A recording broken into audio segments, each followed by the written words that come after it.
Hi there mga beloved kong soulmates! Kamusta po kayong lahat? Welcome po to Renzo Tarot Channel. Andito naman po tayo para pagsamahan at pagsaluhan ng isang soulful and meaningful na tarot reading dito lamang sa inyo lagi na abangan. Sinusubaybayan ang pinakamahal na Renzo Tarot Channel.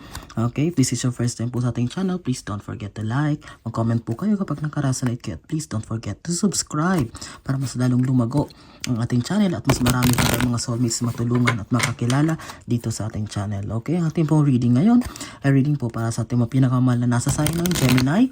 Gemini na nag-aantay. This is for you. Ready na ba kayo? Handang-handa na ba kayo? Okay, wag na natin tong patagalin pa. Kasi simulan na natin tong mga pinakamamahal kong nasa sign ng Gemini. Okay. Isa pa. Shuffle pa natin ng isa pa. Isa pa para sa inyo, Gemini. Okay. Sige po. Sige. Okay. Spirit Universe, Spirit Guides, first card please para sa ating reading sa buwan ng July 2024. Pinakamamahal namin nasa sign ng Gemini. Gemini, this is for you. Okay, yun. Nahulog na po. Ayan ha. Sige po. Okay, ready? Maghanda ka, Gemini. This is your first card. Okay, para sa yung unang baraha, Gemini, is the Four of Cups. Okay, what is the Four of Cups mean? Ang pinaparating ni Universe sa July 2024 daw, Gemini, is that parang mabibisi ka. Merong malaking decision making ka na gagawin. Involved to ng talagang thorough decision. Talagang maingat at matalinong pagdidesisyon. Maraming mga options na parating. May maraming mga opportunities na parating kaya nai-involve ka. Parang mabibisi ka kung alin ba. May parang makakaroon ng malaking decision making na talagang pag-iisipan mo mabuti kung alin ang unahin mo, alin ang pipiliin mo. Okay, this is a good problem kasi malayo to doon sa parang mga nakaraang buwan o nakaraang linggo mo na naranasan na halos walang opportunities na dumarating sa iyo, Gemini. But starting July 2024, is that a lot of options are coming for you and ito yung Four of Cups na to ay maraming mag-offer ng ganito, maraming sige pasukan mo to, gusto mo mag-invest sa ganito at mahihirapan ka, mabibisi ka sa pagpipili or pagde-decide. Okay? Pangalawa. Okay, sige Gemini, para sa July 2024 nandito rin yung card ng Seven of Swords. Ibig sabihin, this is a beautiful card. Bakit? Unti-unti mong tatalikuran. Unti-unti kang aalis sa sitwasyon na hindi naman nakakatulong sa iyo. Hindi naman nakakatulong sa pag-grow mo as a person. Okay, siguro na-stuck ka sa isang sitwasyon. Na-stuck ka sa isang sitwasyon na wala naman, paulit-ulit mo lang ginagawa. Okay? I am not saying na masamang bisyo or whatsoever, but this is a routine. Okay, parang paulit-ulit mo siyang ginagawa na hindi naman nakakatulong sa iyo. Okay? Unti-unti mo itong makakalimutan, unti-unti mo itong tatanggalin. Kasama rin dito ang pagka-cut off sa mga tao sa paligid mo o nakakasama mo na wala namang itutulong sa iyo bagkos. Sila pa yung nag-cause sa iyo ng problema, ng stress, ng konting problema na nakaraan. Okay? Gemini, ito yung mararanasan mo sa July 2024. Sige, magpatuloy tayo. Oh, di ba? For your third card is the Knight of Swords. Ano ibig sabihin nito? July 2024 ay magiging, ito yung buwan na talagang matututo ka na. Kahit paano matututo. Okay, Knight of Swords, it means talagang it will involve na parang there will be a certain transformation sa personality mo na parang matututo ka ng lumaban. Matututo ka ng parang hindi yung dati parang puro ignore lang, parang ay hayaan ko lang sila, pero ngayon ay hindi na ako papayag. That's a good thing kasi hindi naman pwedeng all the time talagang yuyurakan ka but this card is showing na sa July 2024 marami ring mga parang involvement na parang konting mga hindi pagkakaintindihan sa pamilya, na-involve ka rin sa mga, alam mo yun, sa kaibigan or sa office, na parang magkakaroon ng mga hidwaan or conflict. Okay, this would be just parang mga, hindi naman talaga mga big deal na conflict, pero yan, expect mo yan sa July 2024, and advice ko sa iyo ay para ma-deal ito ng maayos is just magpakumbaba. Okay, and kung di naman talaga malaki, wag nang papatulan talaga. Although sabi nga, matututo ka ng lumaban, nagre-reason out ka lang. Pero wag nang masyadong palakihin pa ang problema.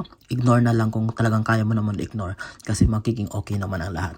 Okay, Gemini?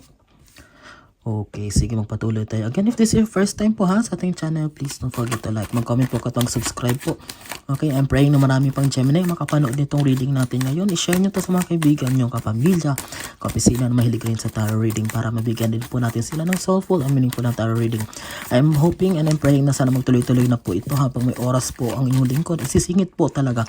Sisingit ko po talaga na makapag-reading despite of my busy schedule sa trabaho ay sapagkat napakarami yung nag-aabang sa akin. Okay, pang-apat na baraha is 10 of Wands. What does it mean? July 2024 ay talagang ikaw pa rin. Okay, paano sabihin? Ikaw pa rin. Nasa iyo pa rin ang stardom. Ibig sabihin, ikaw pa rin yung aasahan ng pamilya mo, ikaw pa rin yung kung breadwinner ka ng family, maramang ikaw pa rin yung sasagot sa lahat. Pasan mo pa rin ang daigdig, everything.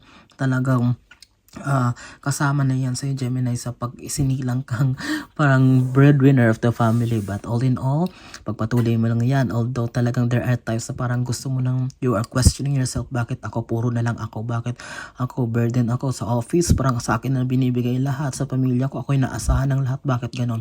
Don't worry, that is a challenge for you. Okay, at alam ko Gemini, ma-overcome mo yan. Sa July 2024 ay hindi ka pa exempted sa mga bagay na ito. Okay lang tanggapin mo rin, kasi bibigyan ka naman ng universe ng strength, and that is a good thing kasi masusolusyonan mo naman ang lahat. Kasi ito nga, di ba, maraming options, maraming opportunities na parating at masusolusyonan mo pa rin yan as a breadwinner o bilang leader na inaasahan ng lahat. Okay, Spirit Universe, Spirit Guides, next card please para sa ating pinakamamahala na sa sign ng Gemini. Gemini, July 2024. Para sa inyo to, July 2024. Spirit Universe, Spirit Guides. Spirit Universe, Spirit Guides. Spirit Universe, Spirit Guides. Next card please para sa Gemini. July 2024 reading. Ayun. May nahulog po ha. Pulutin ko lang po. Hindi po kasi nahagip ng camera. Pero pulutin ko po. Dalawa na po yung nahulog. Okay, hindi po edited tong ating video ha. Talagang from the start nakikita nyo naman na tuloy-tuloy po ang ating re-reading. Hindi ko po ito kinakat sapagkat honest po ako sa aking mga reading. Sige. Pang-5, pang-6. Okay, Gemini, this is your 5th card. Wow, Sun. Confidence, clarity, strength, malinaw na pag-iisip. Sa July 2024, magiging malinaw na ang lahat para sa Gemini na talaga, di ba sabi ko nga, it's all about realization. Ibig sabihin, mas malinaw, bibigyan ka ng universe ng strength, kalakasan, bibigyan ka, huwag ka mag-alala sapagkat sa lahat ng mga bagay na to ay hindi ka iiwan ng universe, bibigyan ka ng wisdom, talino para ma-deal on ang lahat ng problema. Okay, basta wag ka lang matakot, wag kang pangunahan ng pangamba. Talaga matutuloy ito na lahat. This is a beautiful card kasi di ba pag sun, makikita ang lahat. Okay, ito yung nagbibigay ng buhay sa lahat ng mga living things dito sa mundo. Kung wala ang sun, hindi makakapagbunga ang mga halaman. Ibig sabihin talagang because of this sun card, you will be transforming into a new chapter of your life na puro naman kasaganahan kasi tapos na yung panahon na parang medyo laid back o parang okay, take it easy lang. Pero ngayon, July 2024 will be the start of new beginning para sa'yo. With this, the help of this sun card, Gemini, magpapatuloy ka sa buhay na puno ng confidence at walang kinakatukutan na sino man. Okay? Ang 6. Okay, Ace of Swords. Congratulations. Why? Diba? This is related to the sun. This is related to new beginning. Sabi ko nga, panibagong buhay. Bakit? Panibagong buhay na wala ng takot. Here you are, you holding a sword. Wala ng takot. Puno na ng kumpiyansa, puno ng confidence. Hindi na tulad ng dati na parang bago ka gumawa ng desisyon, bago ka makipag-usap sa tao, parang iisip ka pa kung pagpatuloy mo to. Ito, puro confidence ang mararanasan mo. Kasi nga, alam mo yon, this is a new phase. Panibagong bahagi naman ng buhay mo. Pag talagang kasama yan, hindi yung parang hindi pwedeng dire-diretso ang takbo ng buhay natin. Kaya magugulat lang tayo sa iba para sa kanila problema. Pero no, that is not a problem. Ang buhay natin, kasama natin, tanggapin natin na talagang kasama ang changes o pagbabago. Tanggapin natin yan, masakit man yan o hindi. Kailangan natin tanggapin kasi kasama natin sa buhay ang pagbabago. Hindi steady ang buhay. Okay? Sapagkat this Ace of Swords is telling you, Gemini, na kasama ng pagbabago ng buhay mo starting July 2024 ay ang pagiging matapak at ang pagkakaroon ng full confidence na harapin ang lahat. Okay? Nasusundan po, sana po ay malinaw po ang ating reading ngayon para sa inyo, Gemini. Okay? Ito. Lumabas agad. Queen of Pentacles. O, kita mo. Okay. Pentacles is money. Okay. Diba? This is all, ang July 2024 mo ay magiging puno ng blessings related to money. Okay. Diba pag Queen, Reyna, pinagsisilbihan, tinitingala, leader. And here you are will be sitting as a queen, July 2024. Not totally nabuhos, but at least meron na, makikita ka with the help. Dasan maliliwanagan ka kung alin bang mga bagay makakatulong sa'yo para at least paano gumaan naman ang buhay mo related sa pera. This Queen of Pentacles card is just manifesting or just telling you from the universe na talagang hindi siya tulog para hindi ka naman bigyan ng biyaya after all na mga bagay na pinagdaanan mo. Okay, magpatuloy lang, maging matapang lang, full of confidence, huwag kang matakot, magpatuloy sa buhay.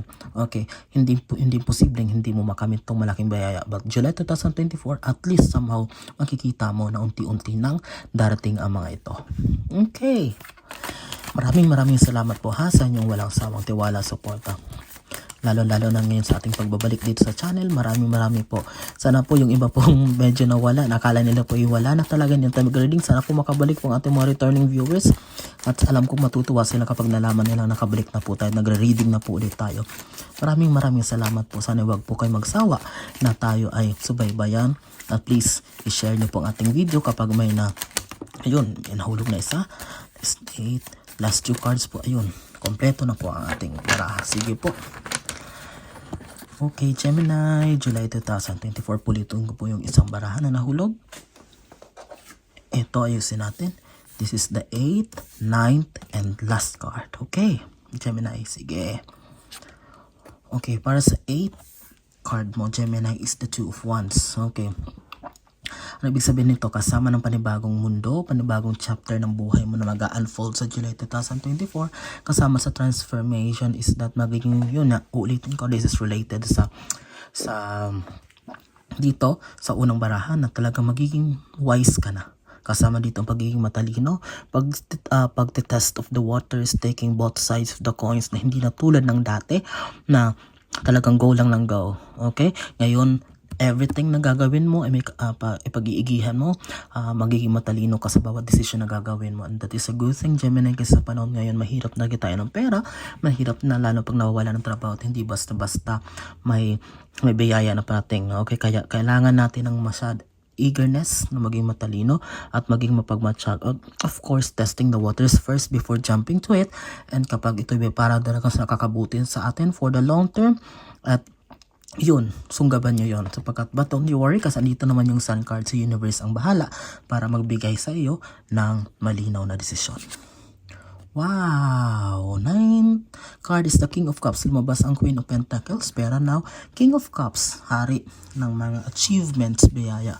Congratulations, Gemini. Talagang pinapatunayan lang dito sa barahan natin, sa mga barahan natin, sa reading na ito, na talagang you are on the track, right track, nasa tamang landas ka.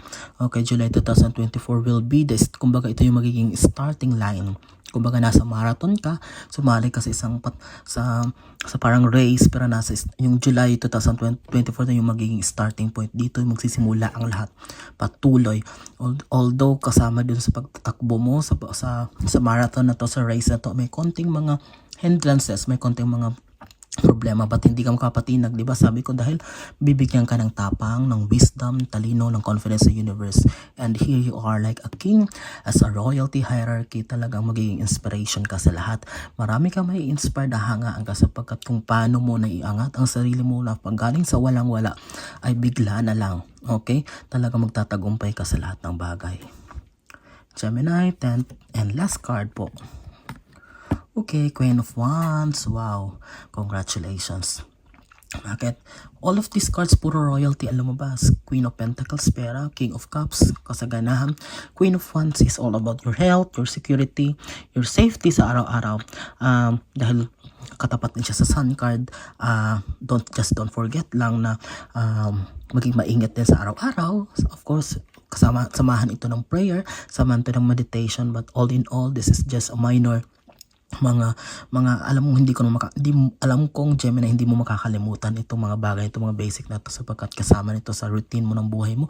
But this Queen of Wands is just showing na talagang you are guided. Talagang guided ka ng universe, guided ka ng mga ancestors mo, ng mga ninuno mo, lola, lolo mo, namatay na mga magulang mo, kung namatay na sila, andyan sila siguro, nagpipray ka sa kanila lagi, kinakausap mo sila, humihingi kayo ng guidance at tulong. Yan, di mo man nararamdaman, pero andyan sila, nakatingin sila sa'yo, tutulungan kanila sa bawat desisyon na ginagawa mo. Okay?